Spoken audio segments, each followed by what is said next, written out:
Hatchet Chapter 9. Brian found it was a long way from sparks to fire. Clearly, there had to be something for the sparks to ignite, some kind of tinder or kindling, but what? He brought some dried grass in, tapped sparks into it, and watched them die. He tried small twigs, breaking them into little pieces, but that was worse than the grass. Then he tried a combination of the two, grass and twigs. Nothing. He had no trouble getting sparks, but the tiny bits of hot stone or metal, he couldn't tell which they were, just sputtered and died. He settled back on his haunches in exasperation, looking at the pitiful clump of grass and twigs. He needed something finer, something soft and fine and fluffy to catch the bits of fire. Shredded paper would be nice, but he had no paper. So close, he said aloud. So close. He put the hatchet back in his belt and went out of the shelter, limping on his sore leg. There had to be something. Had to be. Man had made fire. There had been fire for thousands, millions of years. There had to be a way. He dug in his pockets and found the $20 bill in his wallet. Paper, worthless paper, out here. But if he could get a fire going, he ripped the 20 into tiny pieces, made a pile of pieces, and hit sparks into them. Nothing happened. They just wouldn't take the sparks. But there had to be a way. Some way to do it. Not 20 feet to his right, leaning out over the water, were birches, and he stood looking at them for a full half-minute before they registered on his mind. They were a beautiful white with bark like clean, slightly speckled paper. He moved to the trees. Where the bark was peeling from the trunks, it lifted in tiny tendrils, almost fluffs. Brian plucked some of those loose, rolled them in his fingers. They seemed flammable, dry, and nearly powdery.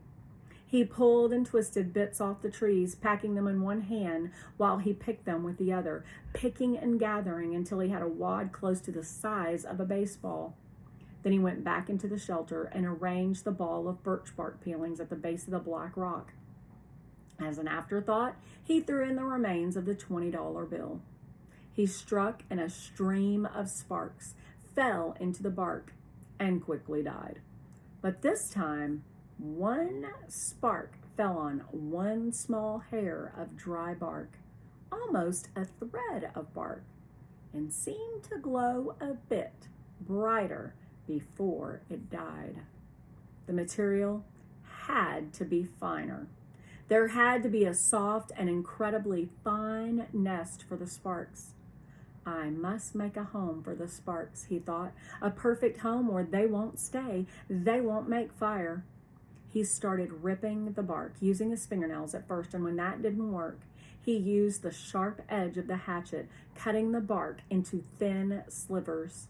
Hairs so fine they were almost not there. It was painstaking work, slow work, and he stayed with it for over 2 hours. Twice he stopped for a handful of berries and once to go to the lake for a drink. Then back to work, the sun on his back, until at last he had a ball of fluff as big as a grapefruit, dry birch bark fluff. He positioned his spark nest, as he thought of it, at the base of the rock, used his thumb to make a small depression in the middle, and slammed the back of the hatchet down across the black rock. A cloud of sparks rained down, most of them missing the nest, but some, perhaps 30 or so, hid in the depression, and of those 6 or 7 found fuel and grew, smoldered, and caused the bark to take on the red glow. Then they went out. Close. He was close. He repositioned the nest, made a new and smaller dent with his thumb, and struck again. More sparks, a slight glow, then nothing. It's me, he thought. I'm doing something wrong. I do not know this. A cave dweller would have had a fire by now. A Cro-Magnon man would have had a fire by now. But I don't know this. I don't know how to make a fire. Maybe not enough sparks. He settled the nest in place once more and hit the rock with a series of blows as fast as he could. The sparks poured like a golden waterfall. At first, they seemed to take. There were several, many sparks that found life and took briefly, but they all died. Starved. He leaned back. They are like me. They are starving. It wasn't quantity. There were plenty of sparks, but they needed more. I would kill, he thought suddenly, for a book of matches. Just one book. Just one match. I would kill. What makes fire? He thought back to school, to all those science classes. Had he ever learned what made a fire? Did a teacher ever stand up there and say, "This is what makes a fire"? He shook his head, tried to focus his thoughts. What did it take? You have to have fuel, he thought, and he had that. The bark was fuel. Oxygen. There had to be air. He needed to add air. He had to fan on it, blow on it. He made the nest ready again, held the hatchet backward, tensed, and struck 4 quick blows. Sparks came down, and he leaned forward as fast as he could and blew. Too hard.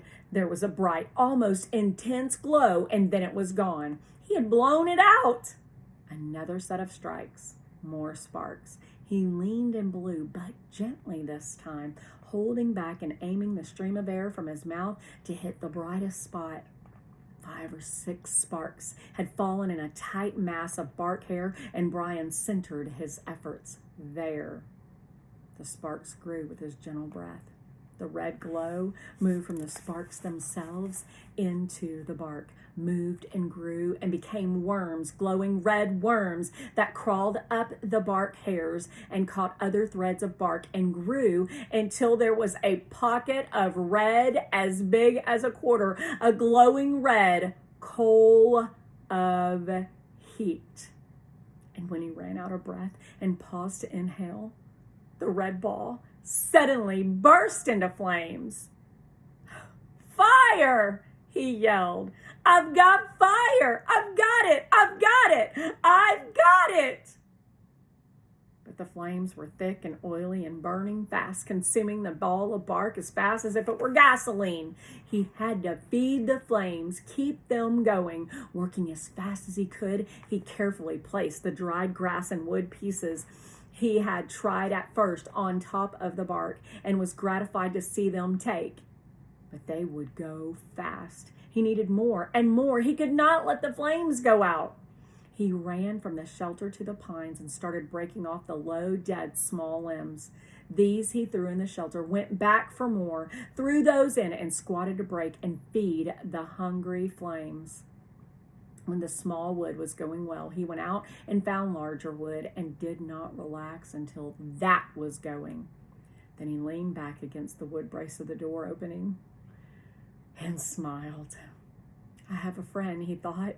I have a friend now. A hungry friend, but a good one.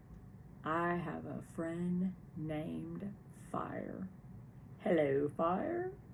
The curve of the rock back made an almost perfect drawing flue that carried the smoke up through the cracks of the roof but held the heat. If he kept the fire small, it would be perfect and would keep anything like the porcupine from coming through the door again. A friend and a guard, he thought. So much from a tiny spark. A friend and a guard from a tiny spark. He looked around and wished he had somebody to tell this thing, to show this thing he had done. But there was nobody.